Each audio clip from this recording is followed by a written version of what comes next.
DSC 2024 school assistant మ్యాథ్స్లో అడిగిన క్వశ్చన్కి ఇప్పుడు ఎక్స్ప్లెనేషన్ చూద్దాం. ఇచ్చిన ప్రశ్న ఏంటంటే, ఫస్ట్ క్రమభిన్నాల లబ్ధం ఇండివిజువల్ క్రమభిన్నాల కన్నా తక్కువ ఉంటుంది, అపక్రమ భిన్నాల లబ్ధం ఇండివిజువల్ అపక్రమ భిన్నాల కన్నా ఎక్కువ ఉంటుంది అని ఇచ్చాడు. అయితే చూద్దాం. మొదట ఇది తెలియాలంటే క్రమభిన్నం అంటే ఏంటి, అపక్రమ భిన్నం అంటే ఏందో మొదట తెలియాలి. కాబట్టి ఇప్పుడు క్రమభిన్నం అంటే ఏంటి, కొందరు లవం కన్నా హారం ఎక్కువ ఉంటే క్రమభిన్నమని, హారం లవం కన్నా తక్కువ ఉంటే అపక్రమ భిన్నమని, ఇలా రకరకాలుగా నేర్చుకుంటూ ఉంటారు. కానీ క్రమభిన్నం ఒకటి నేర్చుకుంటే సరిపోతుంది. ఇది కాకుంటే ఆటోమేటిక్గా అపక్రమ భిన్నం అని మనం ఐడెంటిఫై చేయగలిగితే సరిపోతుంది. రెండు నేర్చుకుంటే కన్ఫ్యూజన్ క్రియేట్ అవుతుంది. సో ఫస్ట్ క్రమభిన్నం అంటే ఏందో చూద్దాం. క్రమభిన్నం అంటే సింపుల్గా చెప్పానంటే, ఒక భిన్నం యొక్క విలువ ఒకటి కన్నా తక్కువ అయితే క్రమభిన్నం. ఎందుకు అంటే, సపోజ్ ఒక బిస్కెట్ ఉంది, దీన్ని మనం విడగొట్టుకున్నాం అంటే చిన్న భిన్నం చేసామనుకోండి. చిన్న భిన్నం చేస్తే ఒక పీస్ వస్తుంది. ఆ వచ్చిన పీసు ఏంటి, భిన్నమైంది కదా. కాబట్టి క్రమభిన్నం అంటే ఎల్లప్పుడూ వస్తువులో ఒక పార్ట్ని క్రమభిన్నం అంటాం. కాబట్టి వస్తువు కన్నా తక్కువే ఉంటుంది. అందుకే క్రమభిన్నం అంటే ఒక క్రమభిన్నం ఎల్లప్పుడూ ఒకటి కన్నా తక్కువ ఉండే విధంగా ఉంటుంది. ఇప్పుడు అపక్రమ భిన్నం అంటే ఏంటి, ఇందాక చెప్పుకున్నట్టు క్రమభిన్నం కానిది అపక్రమ భిన్నం. అంటే సింపుల్గా చెప్పాలంటే, ఒక భిన్నం విలువ ఒకటి కన్నా ఎక్కువ ఉన్నా, ఒకటికి సమానంగా ఉన్నా అది అపక్రమ భిన్నమే అవుతుంది. సో ఈ రెండిట్లో ఏదన్నా ఒకటి గుర్తుంచుకుంటే ఇంకొకటి ఆటోమేటిక్గా గుర్తుంటుంది. ఇప్పుడు కమ్ టు ద క్వశ్చన్. క్రమభిన్నాల లబ్ధం.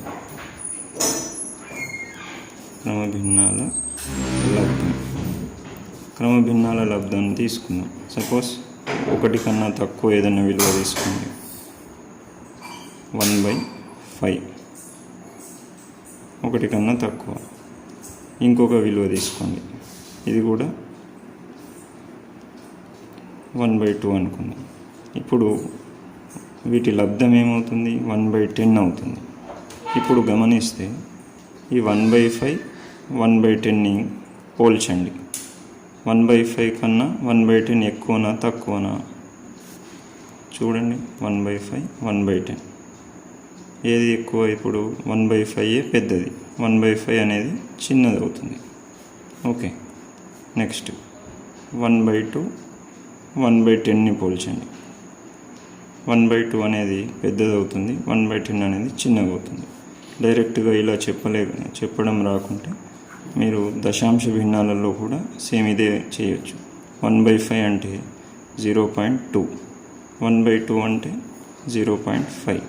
రెండిటి గుణకారం చేస్తే ఏమవుతుంది, 0.10 వస్తుంది, 0.10. ఇప్పుడు 0.2 పెద్దది, 0.1 చిన్నది. ఓకే, 0.5 పెద్దది, 0.1 చిన్నది. లేదా ఇక్కడ 2 దశాంశ స్థానాలు ఉన్నాయి కాబట్టి దీన్ని కూడా 2 దశాంశ స్థానాలుగా మార్చుకోండి. 0.2, 0.10. ఇలా దశాంశ స్థానాలు సమానంగా లేనప్పుడు మనం పోల్చడానికి వీలు పడదు. కాబట్టి ఎక్స్ట్రా ఒక 0 పెట్టుకుంటే ఇప్పుడు దశాంశ స్థానంలోని అంకెల సంఖ్య సమానమైంది. ఇప్పుడు పోల్చుకోండి, సేమ్ రిజల్ట్ వస్తుంది. అలాగే 0.5, 0.10. ఇక్కడ దశాంశ స్థానంలోని సంఖ్య ఒకటే ఉంది, ఇక్కడ 2 అంకెలు ఉన్నాయి. ఇలా ఉన్నప్పుడు పోల్చడం వీలు కాదు. సో ఇలా పెట్టుకొని పోల్చండి. సో ఇప్పుడు రెండు ఎలాగ చూసినా వచ్చే లబ్ధం అనేది అంటే ఆ లబ్ధంలో పాల్గొన్న సంఖ్యల కంటే కంపేర్ చేస్తే తక్కువ ఉంది. కాబట్టి ఒకటవ స్టేట్మెంటు క్రమభిన్నాల లబ్ధం అనేది ఆ క్రమభిన్నాల లబ్ధానికి ఉపయోగించిన అంకెల కన్నా తక్కువ వస్తుంది. సో ప్రోడక్ట్ అనేది ఈ రెండు ప్రోడక్టెంట్స్ కన్నా తక్కువ ఉంది. సో స్టేట్మెంట్ ఏ అనేది correct. Okay, next second statement అపక్రమ భిన్నాల లబ్ధం గురించి ఉంది. అపక్రమ భిన్నాల లబ్ధం. అపక్రమ భిన్నాలు మనకు రెండు రకాలుగా ఉన్నాయి. అపక్రమ భిన్నాల్లో గమనించినట్లయితే రెండు కేటగిరీస్ ఉన్నాయి. భిన్నం విలువ ఒకటి కన్నా ఎక్కువ కూడా ఉండొచ్చు, భిన్నం విలువ ఒకటి కూడా ఉండొచ్చు, greater than or equal to 1. కాబట్టి రెండు ఉన్నాయి కాబట్టి మనం 3 కేసెస్ చూడాల్సి ఉంటుంది. ఏమేమిటి అవి అంటే రెండు కూడా గ్రేటర్ దాన్ 1 ఉన్నవి, రెండు కూడా ఈక్వల్ టు 1 ఉన్నవి, ఒకటి గ్రేటర్ దాన్ ఒకటి ఈక్వల్ టు 1 ఉన్న కేసెస్ చూద్దాం. ఫస్ట్ ఒక భిన్నం గ్రేటర్ దాన్ 1, ఇంకొక భిన్నం కూడా గ్రేటర్ దాన్ 1 ఉన్నది తీసుకుందాం.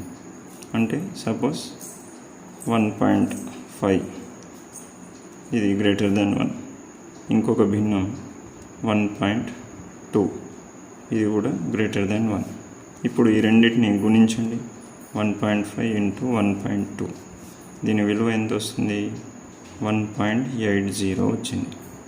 ఇప్పుడు దీన్నే పాయింట్ తీసేస్తే జీరో తీసేసి కూడా రాయొచ్చు, చివరి జీరోలకు విలువ ఉండదు కాబట్టి.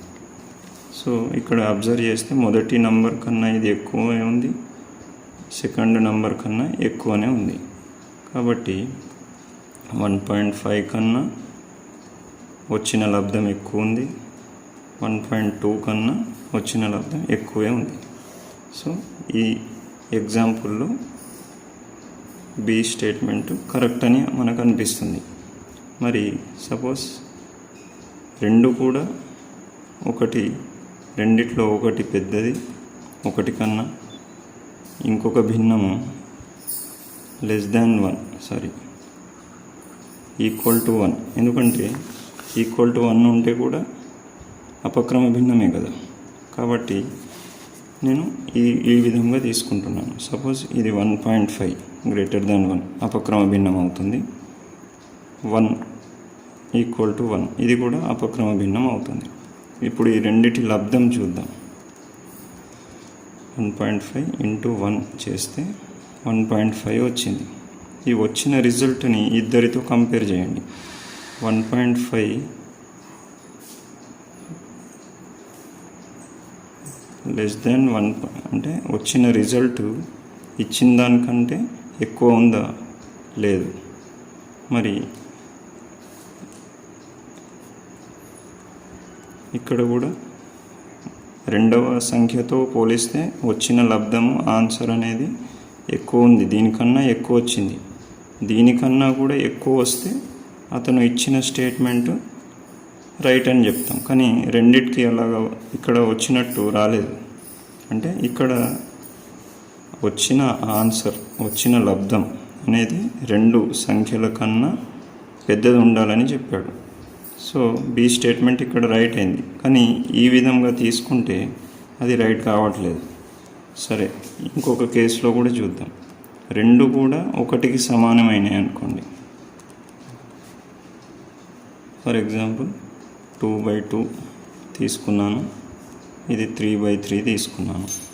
ఇప్పుడు రెండిటి లబ్ధం చేస్తే 2/2 ఇంటూ 3/3 ఈక్వల్ టు 6/6. ఇప్పుడు దీని విలువ 1, దీని విలువ 1, దీని విలువ కూడా 1. కాబట్టి 2/2 అనేది వచ్చిన లబ్ధం అనేది ఇందులో పాల్గొన్న అంకెలతో పోలిస్తే పెద్దది ఉండాలి అని చెప్పాడు, ఉంటుందని చెప్పాడు. కానీ ఉందా? లేదు. ఎందుకు అంటే 2/2 6/6 సమానం. ఇది కూడా 1, ఇది కూడా 1. అదేవిధంగా 3/3 కూడా పోల్చితే ఆ వచ్చిన లబ్ధం అనేది దాంట్లో పాల్గొన్న సంఖ్యల కన్నా పెద్దదిగా లేదు, అపక్రమ భిన్నం కావట్లేదు. అంటే అపక్రమ భిన్నం అవుతుంది, కానీ అందులో పాల్గొన్న సంఖ్యలతో పోలిస్తే పెద్దదిగా ఉండట్లేదు అది. కాబట్టి ఈ కేసులో కూడా బి స్టేట్మెంట్ అనేది రాంగ్ అవుతుంది. కాబట్టి మొత్తం మీద బి స్టేట్మెంట్ అనేది రాంగ్ అని చెప్పొచ్చు. ఎందుకంటే ఏ కేసులో ఎలాంటి ఎగ్జాంపుల్ తీసుకున్నా రైట్ వచ్చినప్పుడే మనం ఆ స్టేట్మెంట్ రైట్ అని కంక్లూడ్ చేస్తాం. కాబట్టి కొన్నిటికి మాత్రమే అతను చెప్పిన స్టేట్మెంట్ రైట్ అవుతుంది, వేరే కొన్ని నంబర్స్ తీసుకున్నప్పుడు అతను చెప్పిన స్టేట్మెంట్ రాంగ్ అవుతుంది. నిజానికి ఏ సత్యము బి అసత్యము అనే స్టేట్మెంట్ ఉండాలి కీలో, కానీ ఏ బిలు రెండూ సత్యం అనే ఆప్షన్ని ఆన్సర్గా ఇచ్చారు. అలా ఎందుకు ఇచ్చారు అంటే టెక్స్ట్ బుక్స్లో అదే విధంగా ఉంది కాబట్టి టెక్స్ట్ బుక్లో ఉన్న స్టేట్మెంట్స్ యాజ్ ఇట్ ఈస్ క్వశ్చన్లో ఇచ్చేసాడు కాబట్టి టెక్స్ట్ బుక్ ప్రకారమే కీ తయారు చేయడం జరిగింది. టెక్స్ట్ బుక్ ప్రకారం కీ తయారు చేశారు కాబట్టి టెక్స్ట్ బుక్లో ఉన్న ప్రకారం ఏ బిలు రెండు సత్యం అవుతాయి.